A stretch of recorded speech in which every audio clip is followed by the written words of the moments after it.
And there we go. All right, Timmy. This is what you call live. It's live radio right here. All right. Glad How's to it be here. sound? Sounds fantastic. Good.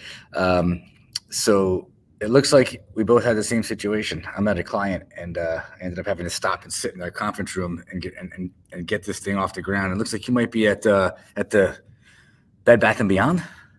No. I just hung a different colored sheet because the green sheet wasn't wasn't appealing to my look, so I hung a gray sheet for you. Oh God, this is great. So let's just I think we do have a few people that I did get some confirmations that there's going to be some folks joining us today. So I think maybe we'll give it a minute or two to see if we Okay. get some people popping in here, and then we're going to kick this baby off. We got a great topic today. We got a Excellent. great topic today. It's one of my favorites. Not dealing with difficult people, I was going to say you love dealing with difficult people, man. but knowing that Yeah. difficult people aren't going anywhere, you may as well figure out how to deal with them, right? 100%. So All right, Tom just told me it worked, so that's awesome. we That's have at beautiful. least one person in. That's good news. That is fantastic. Now we better say something smart. All right, you know what? We know there's one person here, so let's kick this thing off. So you listen. You and I have talked about like there's so many topics that we want to cover over the next God knows how many weeks of doing this, but I think out of the entire list, this is like one of the most interesting ones. And so today we're going to talk about navigating difficult people. We titled the show "Navigating the Minefield: Mastering the Art of Dealing with Difficult People" because it is. It's when you're dealing with difficult people, and we all deal with difficult people, and frankly, both of us at times are difficult people, right? Like everybody has their moments. Yeah. Why do you think that is? Oh, good. You're going to start with asking me the hardest question. I think that, why do I think it is that every one of us at some point can be difficult? Yeah, and I've got some answers, by the way. If you don't, but Let me it's give you one. ask first. Go ahead. Let me give you one. I think I can speak for myself as to why I can be difficult at times, and I'm probably the best one because I'm a D, in terms of my behavior type. So I'm pretty difficult. I think it's human nature. You don't want to be wrong about things. You kind of want to, if you have a belief about something, you tend to want to stand behind it, and rather than pause, which is one of the things we're going to talk about, and maybe just think about it, we tend to just respond, and we can be perceived as difficult. So for me, that's probably one of the more frequent things I do. Speaking for myself, is I just, you know what? I think I'm right. Let me stand behind that. Let me get all the facts I can to stand behind it and make myself right. What I've learned to do as I've gotten older is to do that less and to pause more and say, wait. There's other points of view. I may not be right. And so, like, I don't want to be the difficult person. Right. But that takes insight. And I've thought about that and worked on that because I was told I was difficult for so many years. Well, I think there's a lot of value in asking yourself, why are people being difficult? Right? What are they being frustrated by? Maybe they're frustrated by me. I hope not, but maybe they're frustrated by the situation. Like Tom trying to get on this call had to be frustrating. Right. Maybe they're worried, like I'm worried that this isn't going to go right. Right? If I'm worried about this, maybe I'll become difficult. If somebody's being mean or somebody's being not treated fairly, then I might be upset by their actions. You ever been disappointed in anything, Matt? Of course.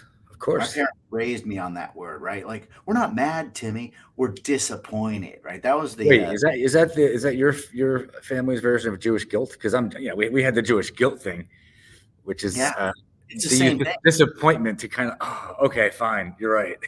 I think you might have just stumbled on why they call it Judeo-Christian, because we're both founded on disappointment as a cornerstone of manipulating people into doing the right thing. Right? But when people are afraid, when they're confused, when they're worried, then they become difficult, right? And sometimes it's just because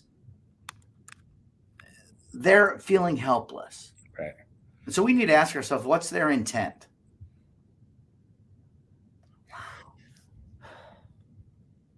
To have that introspect and that thought when you're dealing with a difficult situation or a difficult person still requires, and I think this is one of the highlights, it requires you to actually find that moment where you stop and think about, wait, what's actually going on here? What are they thinking? What are they feeling? What are they experiencing?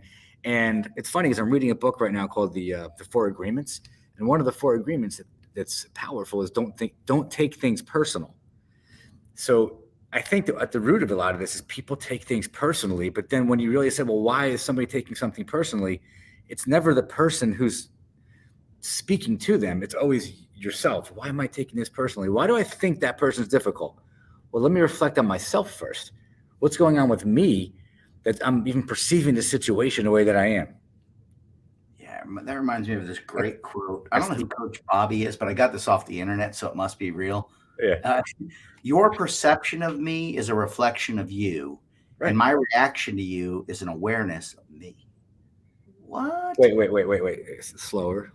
Your perception of me, right? Yeah. The way you're thinking about me is probably a reflection of you, right? Because if you, 100%. Let's say I'm yelling at you, it's a reflection of you. Now, I have a choice, right? My reaction to you is an awareness of me. In other words, I have to say out loud, my reaction is my choice. So I have to, rather than just perceiving, yes, right? Okay, this person looks mad. I need to ask myself why. And maybe they're mad because of something that I said or I did or the situation. And before I can start relieving it, maybe they're trying to get something done. Maybe they're trying to get something right. Maybe they're trying to get it done in a timely manner. And I'm the impediment. And if I don't ask myself that question, I'm not being aware. So I can't set about resolving it until I got to ask some questions, right? I got to listen. I want to take a moment right here while there are some people watching to talk for a second about what even qualifies you and I to even have this conversation. Like we're just two guys having a conversation about difficult people, right? I stayed at a Holiday Inn Express. If that I'm just going to go first by saying, so I grew up in a very dysfunctional environment, and it was not until I was in my mid 40s, which was only like 6 years ago, right, that I began to realize that I was difficult. And so when I did many years of personal work and started to change the way I think, change the way that I look at things, the way it was described to me is like if you were a smoker, which I haven't been, and then you quit smoking, but then you were around people who were smoking, the smoke would bother you. So I realized once I went through my own processes that being around difficult people began to bother me, whereas I had never noticed it before. So one of the things that I feel qualifies me to have this conversation with you and to be giving advice to people is I went through decades of being the difficult person, growing up in a home that was very dysfunctional, then going through the process of many years of therapy and introspection and work to try and change. And in addition to that, as you know, I own an IT company and I have many employees. And so there's always difficulties. So when you look at our whole life experience, for me, I feel qualified. You have a very different experience, but yet the same end result. You're qualified because you're a coach. Maybe give me a little background. Give me the 30-second commercial. I would say I was born in a relatively functional family, right? My parents are still married. They've been married over 50 years. And my dad was a real critical, kind of a hard ass kind of guy. And my mom was very nurturing. So I got to see like the best of both worlds. And there was a little bit of conflict in our household, but I grew up seeing conflict everywhere in the world, right? I mean, the 80s was a rough time. People fought in bars all the time. And it was, and I went in the military. There's conflict everywhere in the military. And there were always people that were whining about things. Oh, it's hard and we're cold and there's no food. And victims. Our weapons. Yeah, they were playing the weapons. And I used to let that aggravate me. Matter of fact, I've eliminated most of my aggravation, except people that still drive slow in the left lane. Right? And we're in Florida, man. We got a problem because people drive slow in every lane next to each other. I don't know, about 10 years ago, I discovered Stoic philosophy, and I started reading about the ancient Stoics and how they handled dealing with people. And when I became a coach about 8 or 9 years ago, I discovered transactional analysis, the work of Dr. Eric Byrne and Cartman's drama triangle, the work of Dr. Steve Cartman with a K. And I started reading about this, the concept of you usually see some trends, right? Success leaves clues, failures leave clues, conflict leaves clues. It seems like the same stimuli starts the argument. And when you come to the conclusion that your reaction to that stimulus is either productive or counterproductive, then you've got choices to make. Yeah. And your animal instincts working against you. Fight or flight or freeze, right? Somebody yells at me, I want to fight back, right? Or I want to run, or I want to go into my shell and just take it. None of those are productive. So if fight or flight or freeze is our animal instinct, we don't want to wish that away, right? That's what keeps us alive in the jungle that is our working environment and our world. But I don't want to have conflict. How do I avoid it? That's what we're talking about. How do I deal with it if fight or flight or freeze isn't going to work? And I think that brings us to that. That is the exact question. How do we deal with difficult people? And I'm going to start off by saying that for me, to pause and to step back and then to try and ask questions so I can understand what the person's perspective is where I try to start now. And that gives me, then I can really hear what they mean, not necessarily the words they're saying, by asking questions. Can you say that to me a different way? Could you share with me maybe like how you're feeling right now? Just asking different questions and having those in your toolbox when you're dealing with a difficult person who doesn't realize they're being difficult, I find to be one of the most basic things you could do. Just ask questions with respect, not with not being condescending. And that, because that tonality comes through too. If you're asking the questions in a critical or condescending way, you're just going to trigger that person even more. Totally real, man. And when the emotion's present, it gets in the way of the real challenge, right? So sometimes when people are worried or they're afraid of something, or they're frustrated by something, they snap, they yell at you. And your reaction is a choice. So you're right. You got to ask some questions, and you got to do it. What Dr. Eric Byrne called it is you got to do it from your nurturing parent instead of your critical parent. Instead of what the heck's wrong with you, or the logic of, well, calm down. Never in the history of the word calm down ever calmed anybody down. It does the opposite. You can't tell somebody not to be afraid of flying, even though it's logical, when they're emotional about being afraid of flying. So instead, you could say in your nurturing voice, man, what's going on? You're kind of having a dollar reaction to a 10-cent problem, right? That could be condescending. But hey, sounds like something else is going on. And when you start listening, and in order to listen, you've got to be prepared with some questions. Like you've got to pretend like you're really into it. So give me an example of that. Really, can you be more specific? Where do you think that came from? What'd you try to do about it? All right, let them try to solve their own problems a little bit instead of just enabling them and start shooting on people. I said shooting. I can say shooting. Every show you have to say shooting. Shooting, yeah. Because somebody just went like, "What did he just say?" I'm gonna watch some Netflix later. Oh, you know what you should watch? I'm like, I kind of had some ideas, but go ahead. I'm going to Europe. Oh, you know where you should go? Again, I'm spending that much. I didn't ask, but I appreciate it. I had some ideas. Right? So it's really important that if we're going to deal with these difficult people, we've got to remain calm, not condescending, but calm. Right? You've got to listen intently. You got to prove that you're listening. And if they finally do open up, well, I'm a little frustrated. I've got to validate that. I don't know have you ever heard of Feel, Felt, Found? Yeah. I heard it. I heard it from you. It's genius. Oh, well, I Googled it. Like, who came up with this? Because I'm going to claim it if nobody did. I thought you invented that. Now I'm disappointed. Sorry. A little Jewish guilt. Well, if you can't figure it out, let's just pretend like I did. So the idea of feel is, I can't say I understand or I get it. Why can't I say that? You just caught me for 1 second looking away. Ask the question again. Like, let's say your dog died. Yeah. And you're like, Tim, man, my dog died. I guess that's why I'm a little mad. And I'm like, I get it, man. I had a dog too.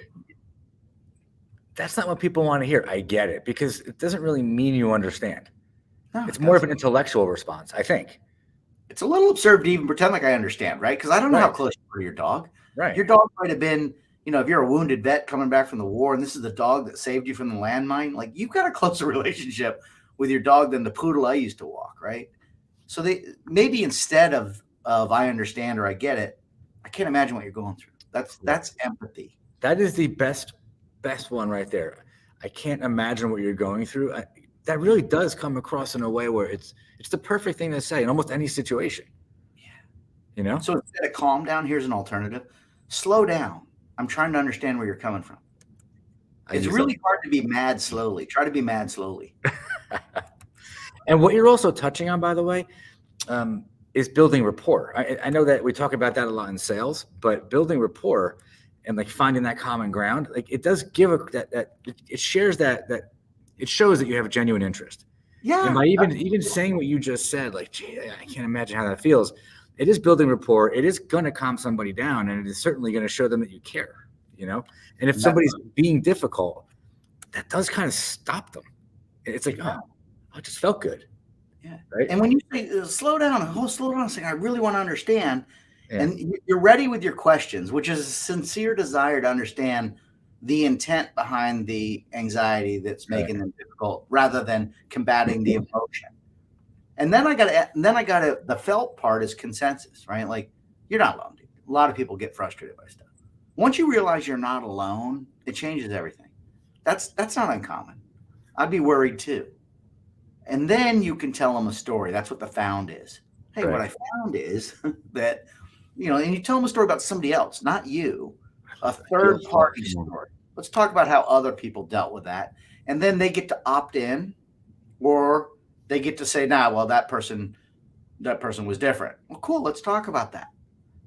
And maybe I need to apologize. Right? And there's something key that as you're saying this, there's something that you're doing that maybe not so easy to do while it's actually happening, but you're staying calm. Like I could see you're being centered, you're emotionally centered, and you're very aware and you're mindful of what you're saying, and you're very present, and you're not getting overwhelmed.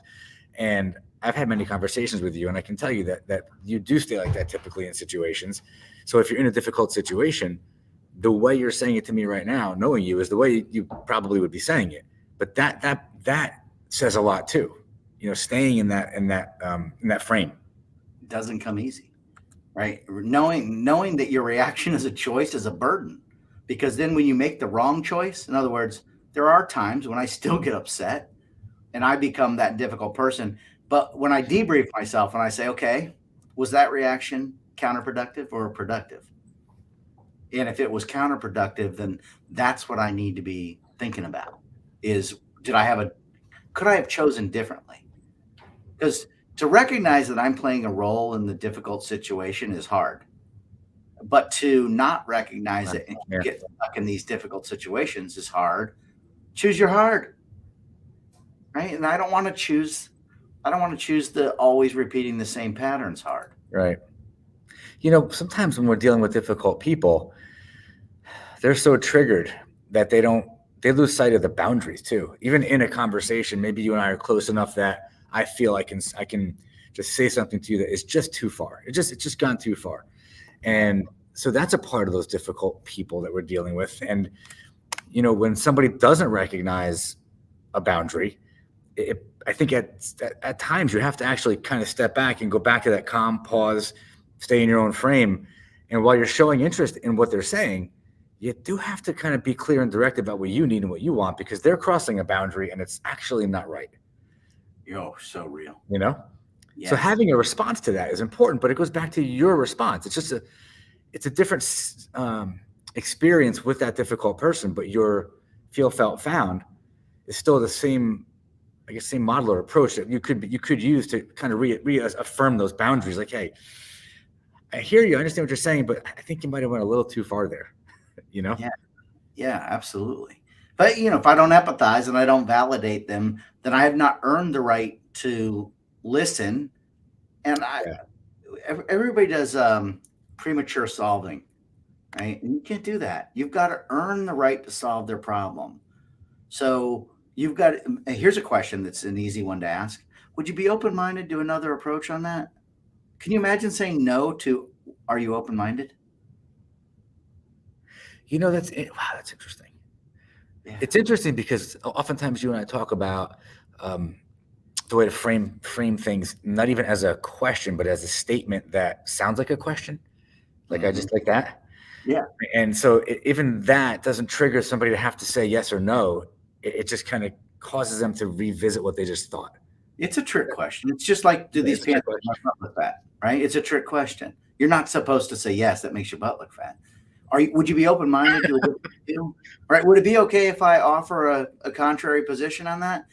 Right. But now that when they say yes, you have permission to begin solving. And if you listened first, this is only effective if you did some power listening, right? And if you asked some intuitive questions, like you really listened to what was wrong. Maybe you asked them what they've tried to do. You asked them the severity of it. It's just like going to the doctor, right? Where you're like, Doc, I broke my arm. They're going to want to know how and when and what you tried to do about it.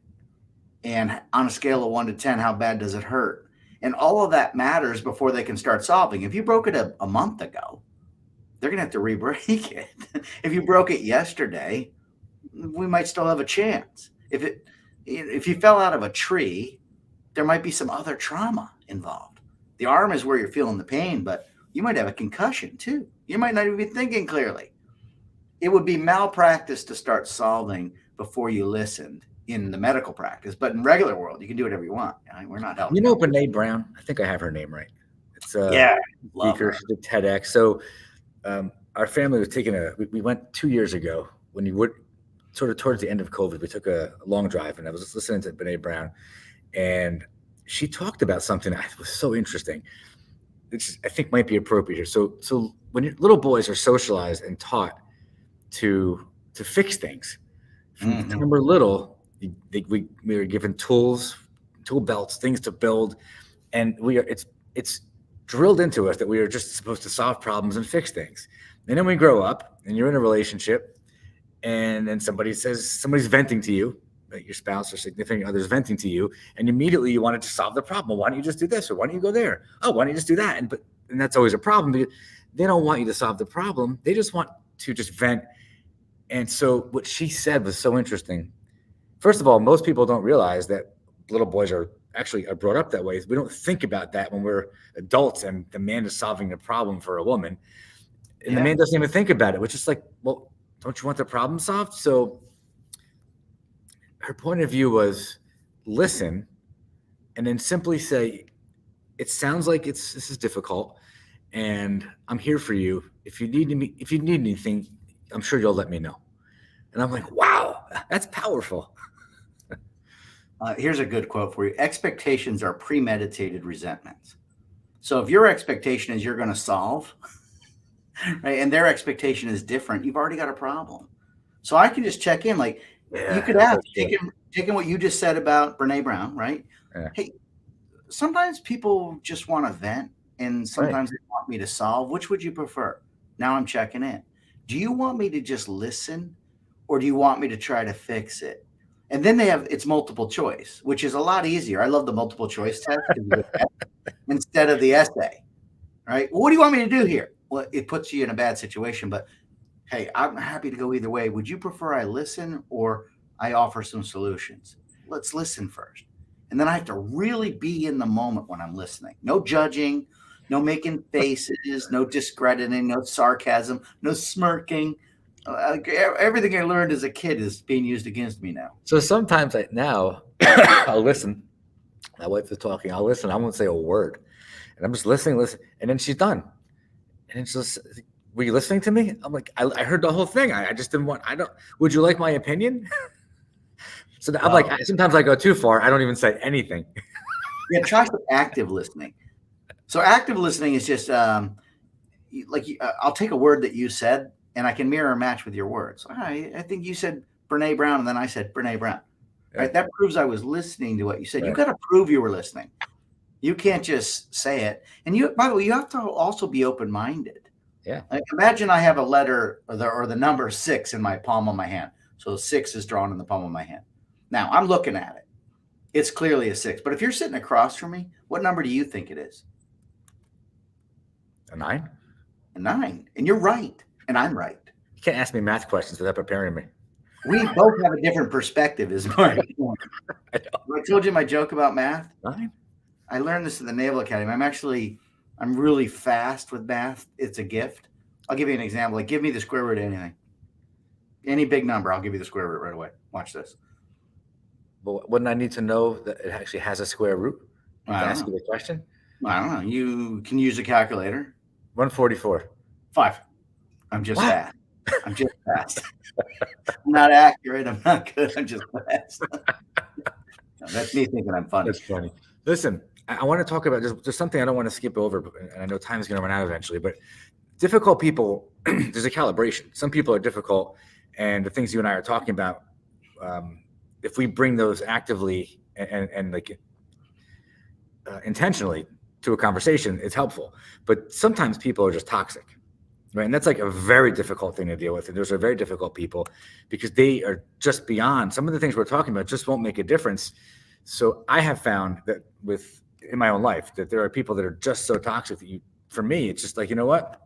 I'm not even going to engage that person. I'm just going to avoid interacting with that person if possible. But that's not always simple because it could be somebody that you're working with. It could be somebody who is somebody you can't avoid. And I just didn't want to skip over that because that is a very difficult situation. Difficult versus toxicity, they're not the same, you know? Yeah, and this, you're not going to like this answer, but my opinion of it is fish or cut bait. There are sometimes you should keep fishing, you should keep trying, and there's sometimes you got to be willing to just cut bait. And there's let me use a metaphor. So I call this the TV remote control paradigm. So imagine you're sitting on your couch, right, and you hit the channel button and nothing happens to the TV. What's your natural first reaction? You don't want to know mine. No, please. This is part of the game. So I actually just shut it off and walk away. And I just go do something else. I don't even want to do it. You don't try it again first? I'll try it once or twice. If it doesn't work, we'll just walk away and go do something else. Metaphorically, that's what happens. When people push your buttons, right, and you react differently than they expected, they'll try it again. Yeah. Sometimes they'll change the angle of attack, right? They'll come at you from a different direction. Oh, that didn't antagonize Mac. I really wanted to antagonize him, but his reaction was way too mature for me. They'll come at you from a different angle. They'll even mess with your energy. You ever do this? You ever bang it a little bit or twist the batteries in the remote control? Yeah. You might even get up off the couch and go and change the batteries. But the reality is, some people get so mad at the remote control. Have you ever thrown it or do you just go right to blaming? Who messed with this? I might go there first. I don't think I would throw it. I'm not a thrower myself, but I definitely am a blamer. Because I wouldn't want to break it. Like I actually would think about that. Because the batteries aren't going to die on me. Me too. I'm thrifty. Because then I'm like, oh man, if I throw it, I got to go get a new one. And it's like a whole big thing. But this metaphor is still very real. When you decide that you're going to control your reaction, the toxic people around you aren't going to know what to do with it. And they may run away from you. They may get angry at you. And believe it or not, that's okay. You should not engage with people that do not want to calm down, right? And there are going to be some people like that. Some people love their misery. And you need to be willing to let those people go. You need to be willing to let those people out of your life. Invite them back in. Right? I want to jump in right here because what you're saying, there's something very important right here. If you have your own baggage and you need validation, you may find that in those exact moments, you don't want to let it go. Like you need to stay engaged. You need the drama. You actually need the drama. Yeah. And that's dangerous too, because that means that you're part of the toxicity. So now it's mutual. Now you're in a really bad situation because there's two people. One is really toxic. Maybe you're not toxic and maybe you just have the need for validation and that person. And now you're like, wait, and you don't want to stop. So then you do have to stop and say, wait, what is going on here? This is not good and it's not healthy. And I shouldn't be part of it. You need to ask yourself, am I getting my needs met by enabling them? Right. Am I getting my needs met by rescuing them? Am I getting my needs met by telling them that they're wrong and I'm right because I love righteous indignation? Am I getting my needs met by finding somebody who's more miserable than I am and having a who's the bigger victim contest? Oh, God. Like I might be screwed up, but look how screwed up Matt is. I mean, guys, that was like we're in a who's the more screwed up contest. Yeah. Hey, you might not be in the best shape ever, but look how fat Timmy is. It's nice to have Timmy around. I think that you're also touching on another point I wanted to bring up, which is you got to look for the red flags. Yeah. Right. Like you have to recognize, first of all, if you're being manipulated, recognize if somebody is toxic, and like weigh what you really want to do and like how much you really want to engage the situation, because there may not really be a great outcome, and you need to have a way to disengage it. Much harder with family and relatives. Probably easier with work relationships, employer-employee. That's another dynamic. And then, of course, there's friends and acquaintances. Those are probably the easiest because at the end of the day, you could just kind of let that die on the vine. You don't really have to be friends with a toxic person or a difficult person, So it's not easy to navigate it. You could use humor. You've got to own your role in it, no matter what, though, especially with family.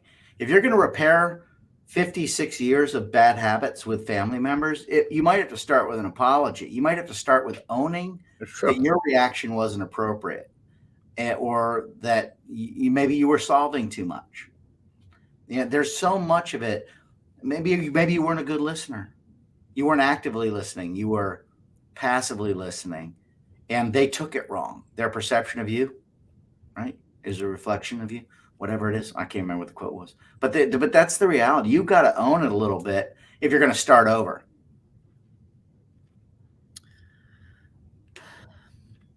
We can't get away from dealing with difficult people, and we could never say we're not going to be the difficult person. It does come down to so many of the things that we talked about, but to like maybe simplify it, being accountable for your own self, being accountable for your own actions, your own words, finding that pause, finding that moment of mindfulness and clarity, like what's really going on here. Am I triggered, or are they triggered, or are they triggering me? Am I being difficult? Like, what's really going on? It doesn't take a long time. That's like, you can think about that in a matter of a couple of seconds and really say, oh, okay, hold on.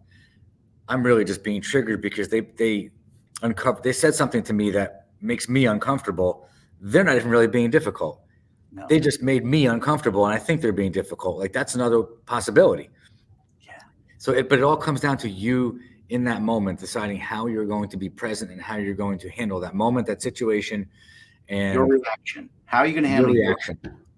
And you finish my sentences. When you go vulnerable, it changes the environment. Vulnerability is the ultimate expression of self-esteem.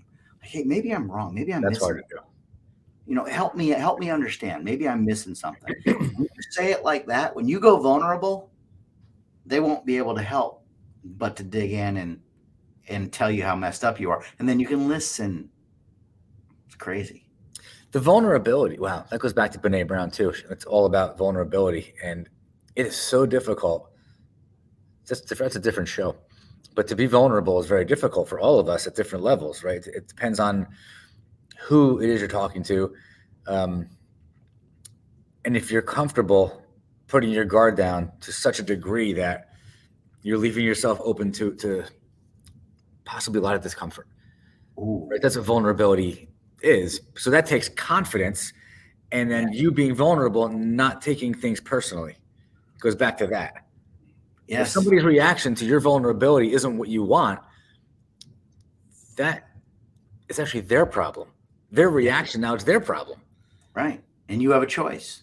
You can get excited, you can get bummed out, or you could turn the other cheek. What? All right, I'm going to tell a funny story. It's not funny, actually. It's kind of embarrassing, but this happened the other night. And it's me. And the person who might even be watching, I don't know. So I was at a party the other night, Super Bowl party. I had too many tequila shots. And I apparently made a joke that was not funny about what somebody was wearing. And I didn't even remember doing it. And the next day, I'm like, my wife said something to me. I'm like, oh yeah, shoot, I did say that, but I didn't mean it that way. Boy, it was like it's kind of embarrassing, like a dumb joke. And then I thought to myself, as dumb as my joke was, and I shouldn't have said it, the fact that the person got offended, I thought to myself, well, that person didn't have to take it personally. Like that is a choice. Even though I made a dumb joke and I'm accountable for that. The other side of that is, if somebody made a dumb joke to me, oftentimes I'll just be like, all right, clearly that something's up with you. Yeah, that's you don't take it personally. Your perception of me is a reflection of you. Their perception was, Matt's not funny. He's insensitive. Probably. Yeah, and I might have been seen as a difficult person. That's a reflection of them. I apologize after, and I don't know how far it went, but yeah, I thought about it after. I'm like, gee, taking ownership, yes. But at the same time, I wonder why that person took it personally. I did wonder, because have so many conversations about psychology and about things like this, and it just was so recent. And I'm like, I wonder why. I'll never know the answer because I don't know the person well enough to know. You may have been being found guilty of the sins of somebody else. In other words, somebody else that made a similar joke had bad intent, and your intent, this is Stoic philosophy stuff, right? It's not black or white, good or bad. It's intent. If you hit somebody when you're drinking and driving, but your intent was not to murder them, that's different than you're going out and trying to run people over. Right. They're both awful. Right. But, when you're at the pearly gates and you're trying to justify it, you can say that wasn't my intent. Yeah. And that's what you need to look at is when somebody tells you a joke and you don't like it, was their intent to hurt me? If it was, they're toxic. Stay away. But if their intent was to be funny and they just are a terrible comedian, then it's probably not worth the fight. Can you believe, by the way, do you see what's going on with people? There are comedians now who are just telling their jokes. I've been seeing on YouTube, there's like reels of comedians getting attacked, getting punched, getting kicked, like people running on stage. Like, what the hell? They're just telling jokes. Don't take it personal. The crazy people are going to the comedy shows to be offended. Right. Because it's fun to be morally just and righteously indignant. These are difficult people. They're supposed to be laughing, and instead they're coming there, taking their difficulty and imparting on everybody else.